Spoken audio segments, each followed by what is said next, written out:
Okay, so welcome back again for the EVS classes. So we have started Unit 6, Chapter number 12. Chapter number 12 we have started, which is about the physical divisions of India, right? Whatever it is talking about how India is divided physically. Okay, so the chapter name is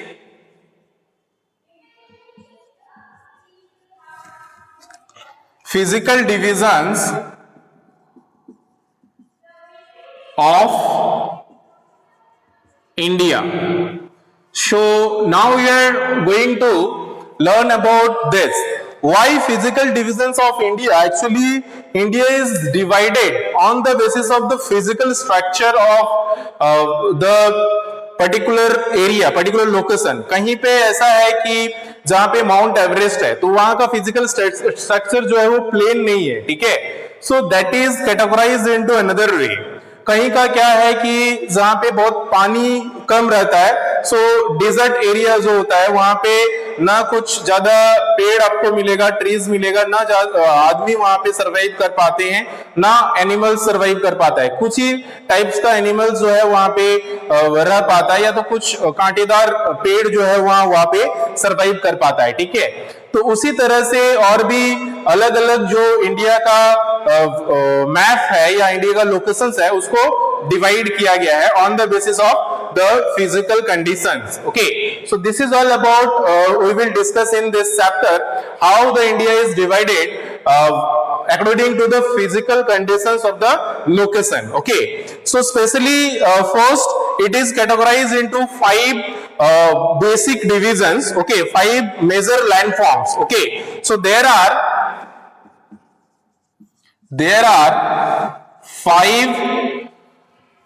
5 major landforms of India.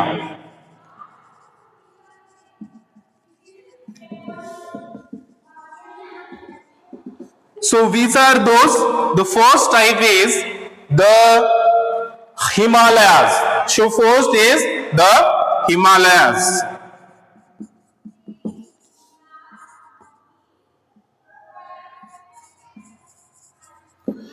So yesterday also in our previous classes I have shown you all if in Indian in the map of the India where the Himalayas is there. Okay, so आप अगर India को इस तरह से divide करते हो, हमने even ये भी देखा कि कैसे इंडियन मैप को डिवाइड किया जाता है. अगर मैं if I am talking about the direction, these are the 3 directions which we have, right?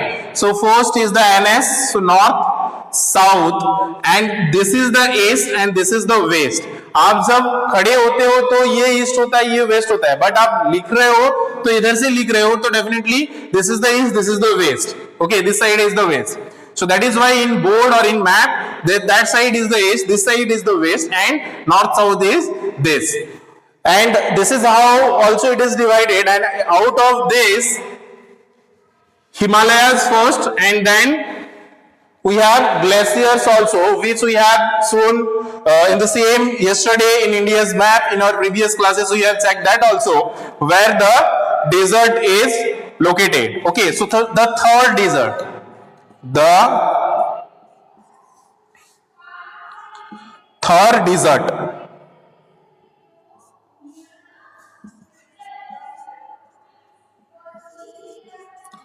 So first is the Himalayas, then we have the Thar desert, then we will learn 101 about all in details. First we will learn about the Himalayas also, what are the conditions of Himalayas, what are the animals they used to live life, what are the climate over there, what is the conditions, okay, how they can survive. So these all details we will learn 101. So first let's see about the first 5 types of major landforms. So first is the Himalayas, then third desert, then we have is the northern plains, so the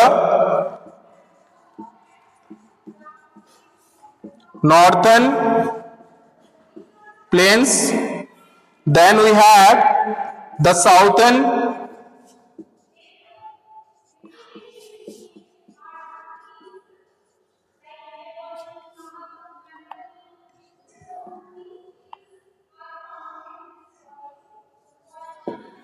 So then the southern plateaus, then we have The islands. Actually, the islands is a place wherein the land are especially surrounded by water. So these are the 5 types of landforms which we have. First is the Himalayas, second is the Thor desert, third is the northern plains, and then fourth is the southern plateaus, and five is the Island. so here, first if we are talking about the Himalayas, so if we talk about the Himalayas, first it consists of the 3 ranges. In Himalayas also, the range is divided into 3 parts. First one is the Great Himalayas. So Himalaya also divided into 3 parts. First one which we have is the Great Himalayas. So again it is subdivided into 3 parts, Himalayas. So the Great Himalayas, then the Lesser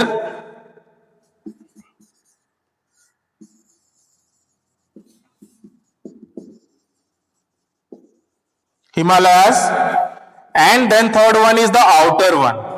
So the outer Himalayas. So most important thing is to understand 101 what the Great Himalayas is, then what the Lesser Himalayas is, and what the outer Himalayas is. Okay. So these are the 3 basic divisions of the Himalayas, or you can say the subdivisions of the Himalayas.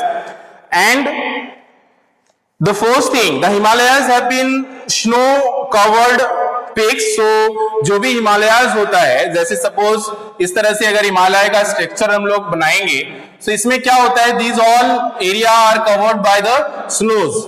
ठीक है, इसमें snow रहता है, और यही जो snow है उसका पानी जो है धीरे धीरे पिघल के हमारा जो सागर वगैरह जो बनता है, जो पानी का जो एक रिसोर्सेस है बड़ा, दैट कम्स आउट. ओके, यहीं से, दिस हिमालय से ही. ठीक है. So first thing is the Himalayas have many snow covered peaks. So Mount Everest, the world's highest peak. So if we are talking about the Mount Everest, which is the world's, विश्व का जो हमारे सबसे ऊंचा ये है हिमालयाज में से है, that is the Mount Everest, right.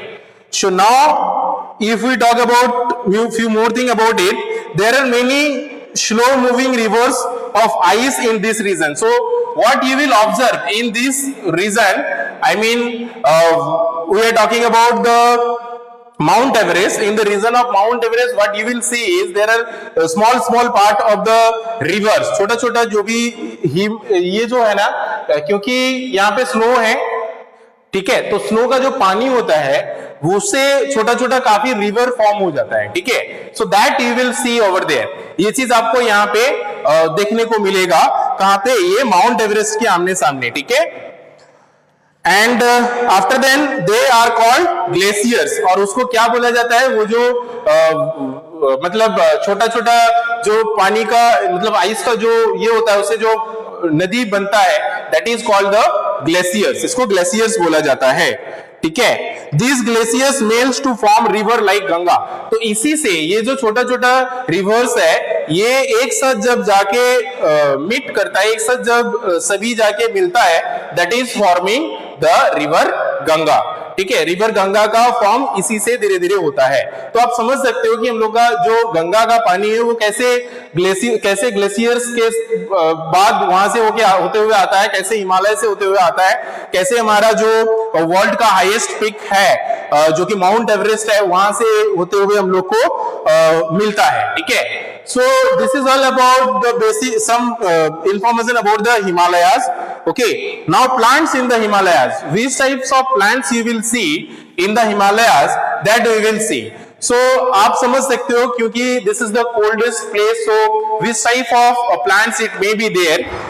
So huge forest covered a large part of the Himalayas. So this, because this is coldest place, you will get lots of plants are there. Okay. So यहाँ पे forest area आपको मिल जाएगा जहां पे काफी plants greeny area आपको मिलेगा. ठीक है. So these like oak, then pine and fir are found here. तो इस तरह का कुछ कुछ पेड़ आप लोग को यहाँ पे मिलेगा. ठीक है. तो यहाँ पे ऐसा प्रॉब्लम नहीं होगा कि पेड़ नहीं है, ये काफी मतलब हमारा जो जंगल टाइप का एरिया होता है उस तरह का पेड़ पौधा से भरा भरा होता है. ठीक है. उसके अलावा अगर एनिमल का बात करें तो यहाँ पे एक लिपर्ड्स होता है जो कि स्नो में रह सकता है. इस तरह का स्नो का लिपर्ड्स मिल जाएगा. देन और भी इस तरह से कुछ रेड पांडास वगैरह होता है. तो इस तरह का एनिमल्स आपको यहाँ पे देखने को मिलेगा. तो ये बेसिक चीज हमें याद रखना है कि जो हिमालयस है उसमें किस तरह का पेड़ ग्रो होता है, किस तरह का एनिमल्स उसमें लिव कर सकता है. उसके अलावा वहां पे किस तरह का आदमी जो है वो रहते हैं. ठीक है. तो अगर हम लोग आदमी का बात करें तो आदमी का प्रोफेशन क्या है वो भी देखना है, क्योंकि यहाँ पे इस तरह का कोल्डेस्ट प्लेस है. तो tourism and animal rearing are the two main occupations of the people of Himalaya. तो वहां पे जो भी आदमी रहते हैं, जैसे हम लोग का अलग अलग यहाँ पे ऑक्यूपेशंस है, कोई बिजनेस करते हैं, कोई अपना टीचिंग प्रोफेशन में है, तो कोई और अपना डॉक्टर के फील्ड में जाते हैं. तो वहां पे उस तरह का काम आपको बहुत कम मिलेगा. वहां पे जो मैक्सिमम लोग है वो एनिमल रेयरिंग करके एनिमल मतलब जंगली जानवर के जो है लाइफ स्पेंड करते हैं. उसके अलावा जो टूरिज्म होता है, मतलब टूरिस्ट लोग जो जाते हैं वहां पे स्टे करते हैं, तो उसका काम करके भी वो लोग अपना लाइफ स्पेंड करते हैं. ठीक है. तो ये दो चीज वो लोग का बेसिक ऑक्यूपेशंस है, एक तो animal rearing, another is the tourism. ठीक है. तो ये हम लोग हिमालयंस पीपल्स जो है उसका बात करें, जो हिमालयंस एरिया में रहता है उसके बारे में हम लोग डिस्कस कर रहे हैं. तो this is all about the peoples of the Himalayas. Okay. So in many places farming is also practice. तो कुछ कुछ जगह है, ऐसा नहीं है कि फार्मिंग एकदम नहीं है, क्योंकि वहां पे पानी का कमी नहीं है, तो फार्मिंग भी वहां पे कुछ कुछ प्लेसेस में होता है. ठीक है. तो this is all about the places of Himalayas. Okay. Houses with sloping roof are found in this region. तो इस रीजन में घर जो है वो किस तरह का होता है इसके बारे में बताया गया है यहाँ पे. ठीक है. स्लोपिंग रूफ्स वाला घर होता है. ठीक है. तो इस तरह का घर आपको यहाँ पे देखने को मिलेगा. ठीक है. उसके अलावा हमारे जो नेक्स्ट एरिया है वो है द नॉर्थर्न प्लेन्स. ठीक है. तो अभी तक जो भी हम लोग ने डिस्कस किया about the Himalayas, I hope सबको समझ में आ गया. हिमालयाज के बारे में हमने जो भी डिस्कस किया, इसमें किसी को कुछ डाउट्स है? If anyone having any doubts related to the Himalayas, please ask. Okay. इसके अलावा आप एक बार अच्छे से गो थ्रू करोगे ना, और उसके अलावा मैं इसको कुछ और पिक्चर्स वगैरह के साथ भी मैं डालने का कोशिश करूंगा, तो और अच्छे से आप लोगों को समझ में आ जाएगा. ठीक है. तो इसके बाद हम लोग मूव करते हैं जो हम लोग का नॉर्थर्न प्लेन्स है. ठीक है. तो नॉर्थर्न प्लेन्स में हम लोग मूव करते हैं, जो कि सेकेंड पार्ट्स है. जो 5 लैंडफॉर्म में से सेकेंड लैंडफॉर्म जो है हम लोग का वो नॉर्थ वाला है. ठीक है.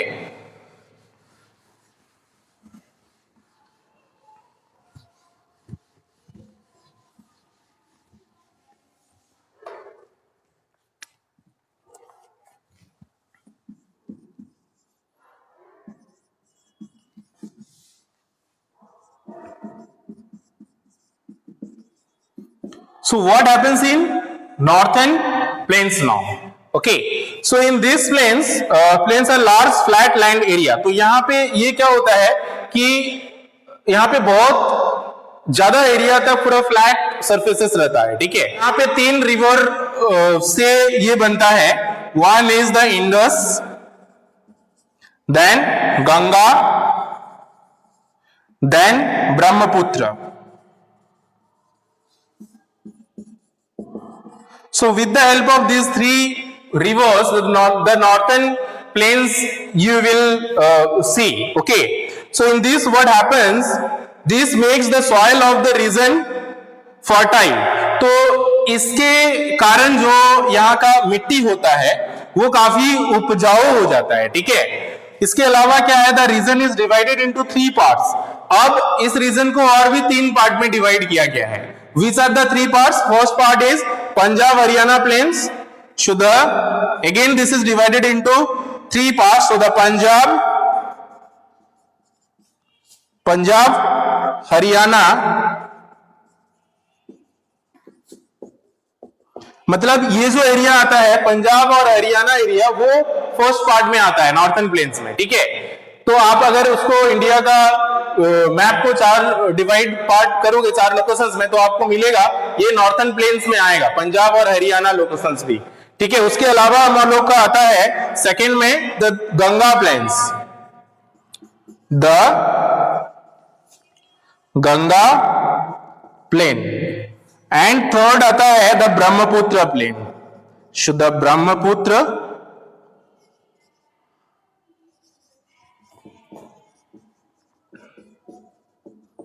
plain. So if we are talking about northern plain, first these 3 things are there, the Indus, Ganga and Brahmaputra, including these 3 things it forming, and then the region is divided into 3 parts. One is the Punjab Haryana plains, then the Ganga plain and then the Brahmaputra plain. तो इस तरह का question इसमें पूछा जा सकता है कि नॉर्थन प्लेन्स जो है वो कितने पार्ट में डिवाइड है, तो आपको बताने हैं 3 पार्ट्स में. कौन कौन सा है? Punjab Haryana, Ganga and Brahmaputra, that's all. उसके अलावा ये 3 चीज से ये फॉर्म हो रहा है नॉर्थन प्लेन्स. उसके अलावा यहाँ पे प्लांट्स कौन सा आपको मिल जाएगा, which type of plants you can see in the northern plains. So as like teak and neem are commonly found. So यहाँ पे दो तरह का प्लांट्स सबसे ज्यादा कॉमनली पाया जाता है. ऐसा नहीं है कि सारे प्लांट्स तो नॉर्मली हर जगह, यहाँ पे हम लोग का भी जो लोकेशंस है आपको कुछ एक स्पेसिफिक प्लांट्स होगा जो ज्यादा दिखेगा. ठीक है, तो उस तरह से कुछ लोकेशंस जो है वो स्पेसिफिकली कुछ पर्टिकुलर प्लांट्स के लिए ज्यादा जाना जाता है. ठीक है, तो यहाँ पे भी जो 2 प्लांट्स है, एक यहाँ पे है teak and another is neem. So these are the 2 plants which is commonly you will find in this particular region, this particular locations. Okay, after then if we are talking about animal, so animals like tigers. ठीक है, tigers मिल जाता है आपको यहाँ पे. Animal क्या क्या मिलता है, इस तरह का क्वेश्चंस नॉर्मली कॉमनली आपको जीके का क्वेश्चंस टाइप से याद रखना है. और एमसीक्यू क्वेश्चंस में ज्यादा इंपॉर्टेंट है कि नॉर्थन प्लेन्स में किस तरह का एनिमल्स मिलता है, वहां पे अलग अलग एनिमल्स का ऑप्शंस दिया हुआ रहेगा, तो आपको जानना जरूरी है. तो टाइगर यहां पे मिलता है, एलिफेंट मिल जाता है,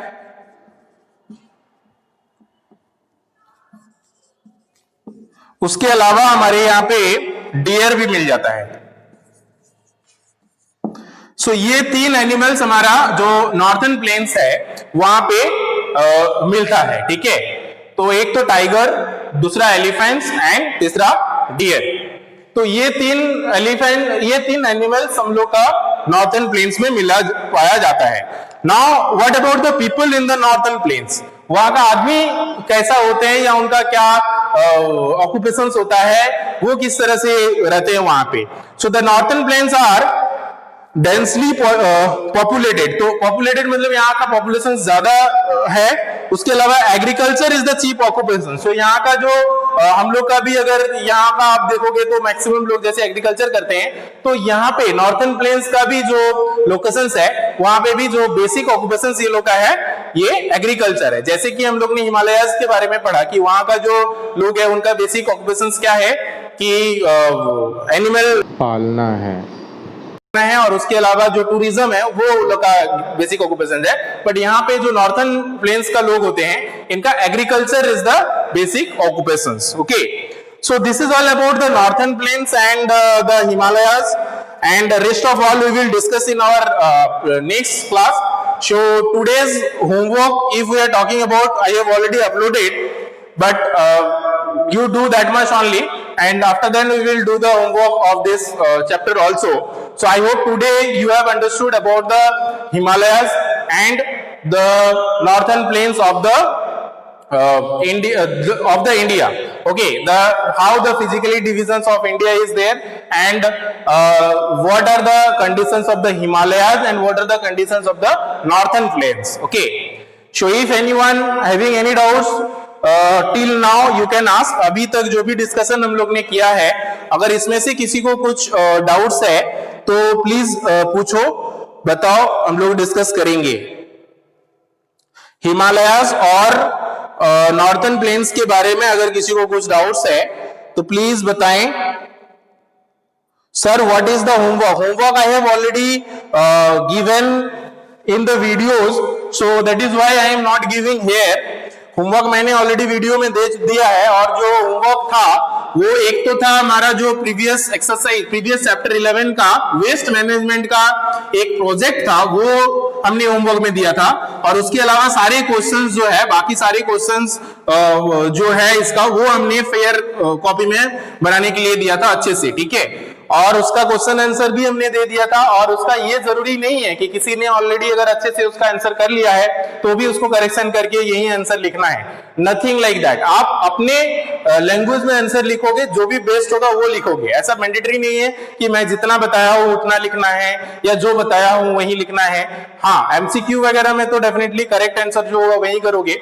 उसके अलावा कुछ क्वेश्चन हैं जो बुक में भी कर सकते हो, लेकिन कोशिश करेंगे ज्यादातर हम लोग फेयर कॉपी में ही बनाएं. ठीक है, और अच्छे से लिखेंगे. राइटिंग कुछ कुछ स्टूडेंट्स का बहुत खराब है अभी भी. ठीक है, जो कि बहुत मैटर करता है. स्पेलिंग्स वगैरह में ध्यान देंगे. ठीक है, और उसके अलावा कुछ भी कभी भी डाउट्स हो तो please ask, will discuss. So that's all for today.